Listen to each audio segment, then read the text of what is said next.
वक्रतुंड महाकाय सूर्यकोटि संप्रभा निर्विघ्नं कुरु मे देव सर्वकार्येषु सर्वदा। विघ्नहरण मंगलकरण गणनायक महाराज, प्रथम निमंत्रण आपको पूर्ण कीजिए काज। सर्वमंगल मांगल्ये शिवे सर्वार्थ साधिके, शरण्ये त्र्यंबिके गौरी नारायणी नमोस्तुते। जय माता दी मित्रों, मैं धीरेन्द्र द्विवेदी फिर से प्रस्तुत हुआ हूँ आपके सामने आपके अपने YouTube चैनल ज्योतिष भी एक समाधान में। जी हाँ, जिसमें हम आपको बता रहे हैं कि कैसे करें अपनी ही कुंडली का विश्लेषण। जो हम अपने जीवन से परेशान हैं तो कैसे हम पहचाने अपने भविष्य को, या जिस संकट से हम जूझ रहे हैं उससे निकलने का रास्ता क्या है। तो इसी क्रम में आज हम फिर आगे बात करेंगे। पिछले भाग में हमने नक्षत्र रहस्य में बात करी थी। नक्षत्र क्या होता है, नक्षत्र कितने होते हैं, राशियों का निर्माण नक्षत्र से कैसे होता है, कितने अंश का नक्षत्र होता है, नक्षत्र के कितने चरण होते हैं, प्रत्येक चरण कितने अंश का होता है, ये जानना अति आवश्यक है। क्योंकि आपका स्वभाव और आपका जीवन निर्भर है आपके नक्षत्रों पर, नक्षत्रों के मान पर, आपकी राशि पर, नक्षत्रों और राशियों पर पड़ने वाले ग्रहों के प्रभाव पर। जब तक हम नक्षत्र, राशि और ग्रहों के बलाबल या ये कहें इनका प्रभाव कितना पड़ रहा है इसको नहीं समझ लेते, तब तक हम सटीक विश्लेषण करने में असफल रहेंगे। इसी क्रम में अभी नक्षत्र रहस्य की ही बात चल रही है। ये नक्षत्र रहस्य भाग 2 है, पिछला वाला नक्षत्र रहस्य भाग 1 था। तो उसी क्रम में हम आगे बात करते हैं कि जो हमने आपसे बताया था कि जो नक्षत्र 27 होते हैं या 28 होते हैं, मूल अभिजित को छोड़ दो या उसी में रहता है तो हम 27 मान लेते हैं। तो वो जो 27 नक्षत्र हैं, वो नक्षत्र के जो 4 पद हैं, इससे हमने कहा था कि एक नक्षत्र के 4 पद हैं, प्रथम चरण, द्वितीय चरण और तृतीय चरण। तो वो जो 4 चरण हैं उसका प्रत्येक चरण का मान क्या है, या प्रत्येक चरण को किससे निरूपित करते हैं। अधिदेवता उसके जो स्वामी थे, हमने आपको पिछले बताया था कि किस किस 3 ग्रह के हिस्से में प्रत्येक ग्रह आया था। तो इस तरह से बताया था। अब बता रहे हैं कि प्रत्येक नक्षत्र का देव कौन है और प्रत्येक नक्षत्र के 4 चरण के जो अक्षर हैं वो क्या हैं। जैसे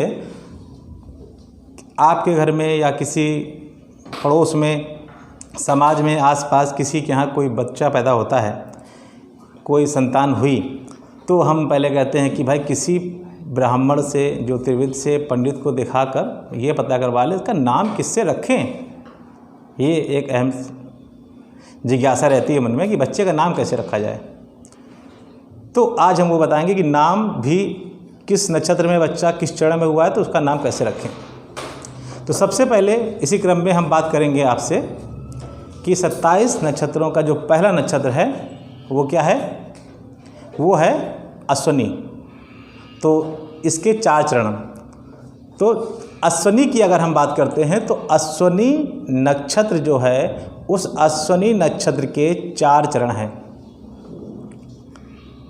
प्रथम चरण का नाम है चू, द्वितीय चरण चे, तृतीय चरण चो और जो चतुर्थ चरण है वो है ला।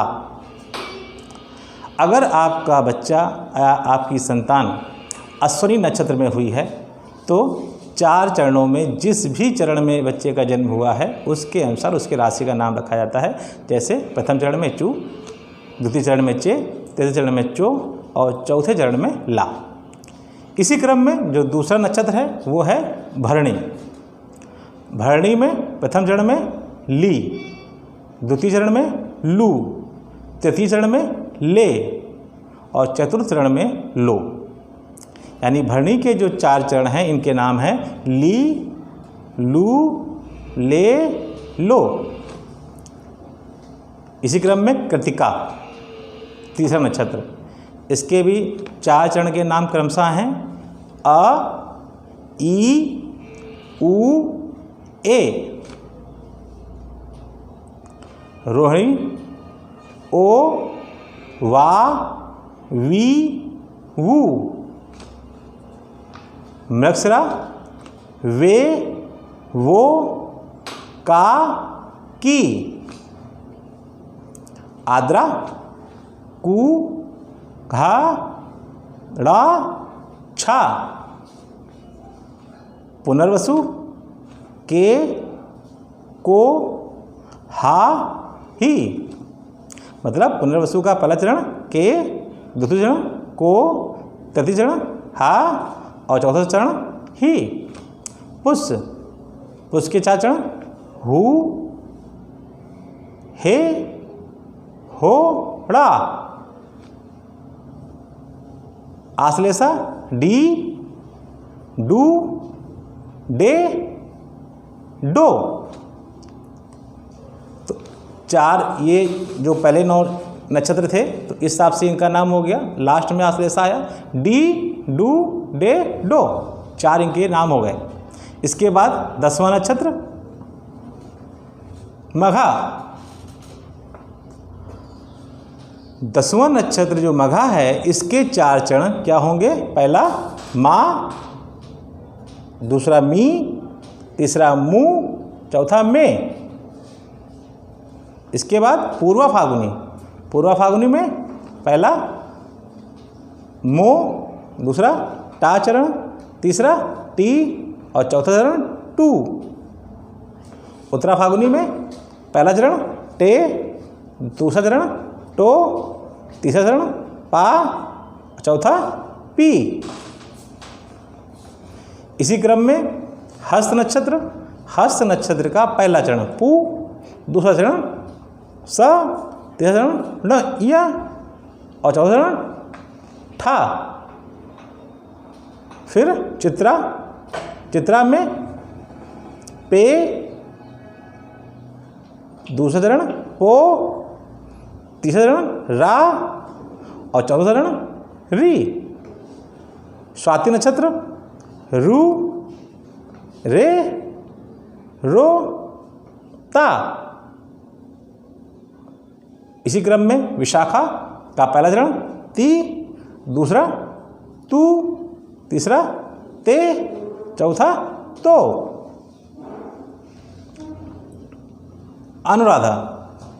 अनुराधा में पहला चरण ना, दूसरा चरण नी, तीसरा चरण नू और चौथा ने। 18वां नक्षत्र जो है वो है ज्येष्ठा, और ज्येष्ठा का जो पहला चरण होगा वो होगा नो, दूसरा चरण होगा वो होगा या, तीसरा चरण होगा ई, या में बड़ी की मात्रा ई, और चौथा चरण यू। तो ज्येष्ठा के 4 हो गए, 9 पहले हो गए, फिर 9 हो गए, अब फिर 9। तो 19वां चरण कौन सा था हमारा? 19वां चरण था हमारा मूल। 19वां चरण हमारा था मूल। तो मूल में जो पहला चरण है ये क्या है? ये। दूसरा क्या है? यो। तीसरा चरण क्या है? भा। चौथा क्या है? भी। इसी क्रम में जो 20वां नक्षत्र हम लोग का है वो है पूर्वाषाढ़। पूर्वाषाढ़ का जो पहला चरण है इसको पुकारते हैं मुंह से, भू। पहला है भू, दूसरा है धा, तीसरा है फा और चौथा है डा। चौथा क्या है? डा है, ढक्कन वाला ढा, है ना। इसके बाद 21वां उत्तराषाढ़। उत्तराषाढ़ में पहला भे, दूसरा भो, तीसरा जा, चौथा जी। इसके बाद श्रवण नक्षत्र।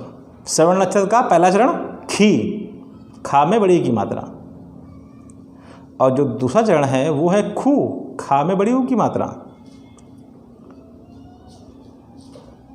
जो तीसरा चरण है वो है खे, खा में ए की मात्रा, और जो चौथा चरण है वो है खो, मतलब खा में ओ की मात्रा। धनिष्ठा। धनिष्ठा का पहला चरण गा, दूसरा चरण गी, तीसरा चरण गू, चौथा चरण गे। सद्विखा का पहला चरण गो, दूसरा चरण सा, तीसरा चरण सी, चौथा चरण सू। चार नक्षत्र, इसके चार चरण ये हो गए। इसके बाद पूर्वा भाद्रपद का पहला चरण हो गया से, दूसरा हो गया सो, तीसरा हो गया दा, और जो चौथा चरण है वो हो गया दी। इसी क्रम में पूर्वा भाद्रपद के बाद उत्तरा भाद्रपद। उत्तरा भाद्रपद में जो पहला अक्षर है वो है दू, दूसरा था, तीसरा चरण झा, और जो चौथा चरण है निया। और 27वां नक्षत्र जो है वो आता है रेवती। रेवती के भी चार चरण, चारों के अलग अलग नाम। पहला दे, दा में ए की मात्रा, दूसरा दो, दा में ओ की मात्रा, तीसरा चा, चा में बड़ी ई की बड़ा आ का मात्रा, और जो चौथा है वो है ची, ची में चा में बड़ी की मात्रा। ये आपके हो गए 27 नक्षत्र। 27 नक्षत्र के साथ साथ चारों चरण के जो नाम हम लेते हैं, उन नामों में पहले चरण का क्या नाम है, दूसरे का नाम क्या है, तीसरे का नाम क्या है, चौथे का नाम क्या है, चारों के नाम हो गए। जैसे हमने कहा कि विषय उठता है कि बच्चे का नामकरण कैसे करें, तो बच्चे के नामकरण में मान लीजिए आपका बच्चा मूल नक्षत्र के द्वितीय चरण में हुआ है, तो मूल नक्षत्र का द्वितीय चरण मतलब योग, तो उसका नाम आप योग से रखिए। योगेंद्र हो गया, योगेश हो गया, इस तरह से नाम रखिए। जैसे मान लीजिए कोई नाम, मान लीजिए नाम रख दिया आपने सद्विखा, पूर्वा भाद्रपद मान लीजिए, पूर्वा भाद्रपद का द्वितीय चरण, तो इसमें क्या आ रहा है सो, तो सो से नाम रखिए। सोमदत्त रख लीजिए, सोमदत्त रख दीजिए। अश्वनी आ जाइए पहला वाला, तो अश्वनी नक्षत्र में जो चार चरण होते हैं वो क्या है, चू पहला चरण, दूसरा चे, फिर चो, फिर ला। मान लीजिए अश्विनी के चौथे चरण में जन्म हुआ है आपका, तो ला आया, चौथा चरण क्या है ला, तो ला का मतलब लाला रख दीजिए।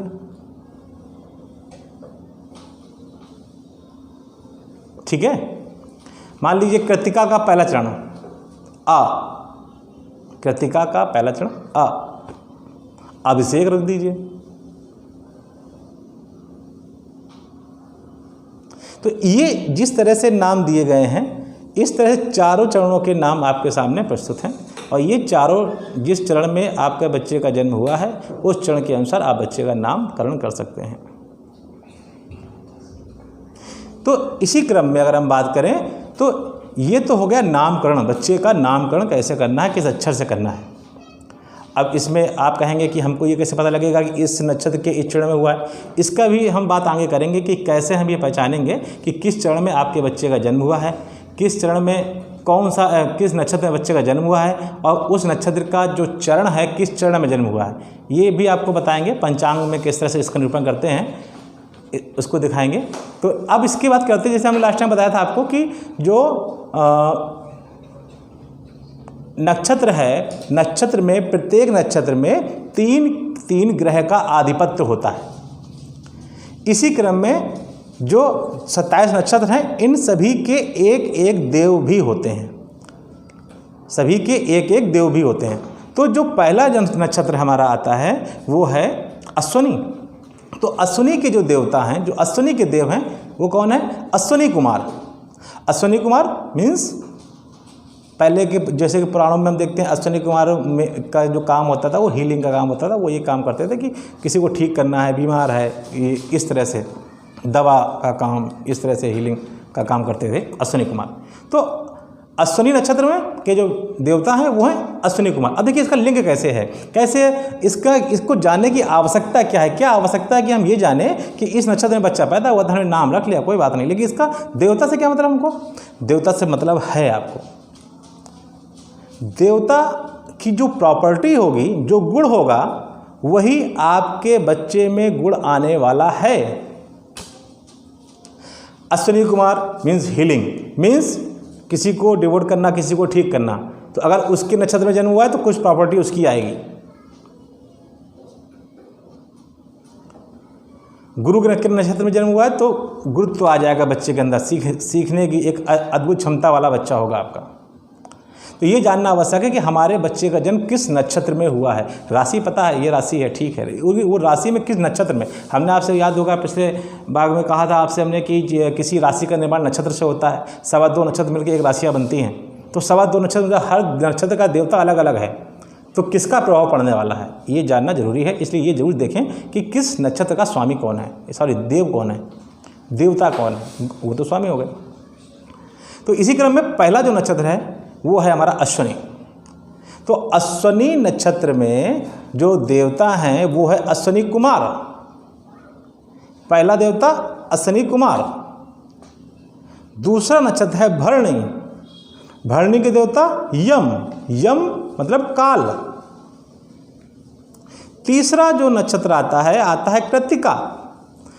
अगर आपके बच्चे का जन्म कृत्तिका नक्षत्र में हुआ है तो उसके देवता हैं अग्नि। चौथा जो नक्षत्र आता है वो आता है रोहिणी। रोहिणी के जो देवता हैं वो है ब्रह्मा। पांचवा नक्षत्र मृगशिरा। मृगशिरा का जो देवता है वो है चंद्रमा। आद्रा नक्षत्र का स्वामी या देव रुद्र यानी शिव। पुनर्वसु का जो देवता है वो कौन है? वो है देव माता अदिति। आठवां नक्षत्र पुष्य। पुष्य के देवता कौन है? गुरु। नौवां आश्लेषा। आश्लेषा जो है, आश्लेषा के जो देवता हैं वो है सर्प हैं। 10वां नक्षत्र मघा। मघा के जो देवता हैं वो है पितर से बोलते हैं हम लोग। 11वां पूर्वा फागुनी भग। उसके बाद 12वां उत्तर फागुनी के देवता कौन है? अर्यमा। 13वां हस्त नक्षत्र के देवता कौन है? रवि यानी सूर्य। 14वां नक्षत्र चित्रा, इसके देवता कौन है? विश्वकर्मा, त्वष्टा विश्वकर्मा। 15वां नक्षत्र स्वाति के देवता कौन है? वायुदेव यानी पवन देव। तो उसके अंदर जो खूबियाँ आएंगी वो पवन देव की जो खूबियाँ हैं उसको लेके पैदा होगा बच्चा।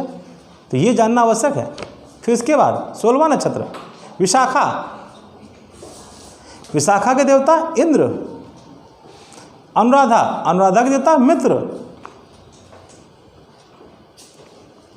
ज्येष्ठा 18वां नक्षत्र ज्येष्ठा, और ज्येष्ठा का जो देवता है वो कौन है? इंद्र हैं। इसके बाद हम बात करेंगे जो 19वां नक्षत्र है वो है हमारा मूल नक्षत्र का जो देवता है वो कौन है? नृत्य। 20वां पूर्वाषाढ़ा। देवता जल, 21वां उत्तराषाढ़, विश्वदेव, 22वां श्रवण, विष्णु देवता हैं इनके। फिर धनिष्ठा वसु देवता हैं इनके। सदभिखा वरुण देवता हैं इनके। पूर्वा भाद्रपद अजय पाद देवता हैं इनके। उत्तरा भाद्रपद अहिर्बुधन्य हैं इनके देवता। रेवती पूषा नक्षत्र हैं इनके देवता हैं। और जो 28वां नक्षत्र था हमने बात की थी अभिजित, इनके देवता ब्रह्मा हैं। तो मित्रों, ये जो आपने देखा आज का जो एपिसोड था, इसमें आपको ये बताया कि जो 27 नक्षत्र हैं, इन 27 नक्षत्रों में आपके बच्चे का जन्म किस नक्षत्र में हुआ है, उस नक्षत्र के किस चरण में हुआ है, जिस चरण के में हुआ है उसके अनुसार आप उस बच्चे का नामकरण भी कर सकते हैं। और ये भी बताया आपको हमने कि जो नक्षत्र हैं उसके देवता कौन हैं। क्यों? क्योंकि आपके बच्चे पे उस देवता के गुण भी आने वाले हैं, तो उस देवता के गुण को समझना भी आवश्यक है। ये बहुत ही दो चीज़ें बहुत ही मुख्य थीं, प्रमुख थीं समझने के लिए। इसका विश्लेषण हमने आज के इसमें किया। अगली बार में हम नक्षत्र रहस्य में और भी अच्छी अच्छी बातें करेंगे। देखिए, ये पहली चीज़ बता दें आपको कि ये जो आपको एक सिस्टम से बता रहे हैं, क्रमबद्धता से बता रहे हैं, रुचि लेके समझिए। ये जो बेस है, जब बेस समझ में आएगा तब आगे आपको कुंडली समझ में आएगी। इसलिए ये बेस को समझना बहुत आवश्यक है। हाँ, एक चीज़ और, अगर आपने अभी तक ज्योतिष भी एक समाधान चैनल को सब्सक्राइब नहीं किया है तो तुरंत करिए, तुरंत करिए, मित्रों से कराइए, शेयर करिए। हो सकता है आपके किसी काम का ना हो, हालांकि हर किसी के काम का है, लेकिन फिर भी हो सकता है कि आपको इसकी आवश्यकता ना हो। लेकिन क्या पता आपके मिलने वाले में किसी और को इसकी आवश्यकता हो, तो उसके लिए करिए।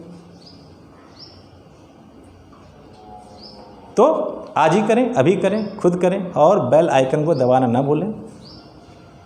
अगले एपिसोड में फिर से मुलाकात होगी आपसे। तब तक के लिए मित्रों, जय माता दी।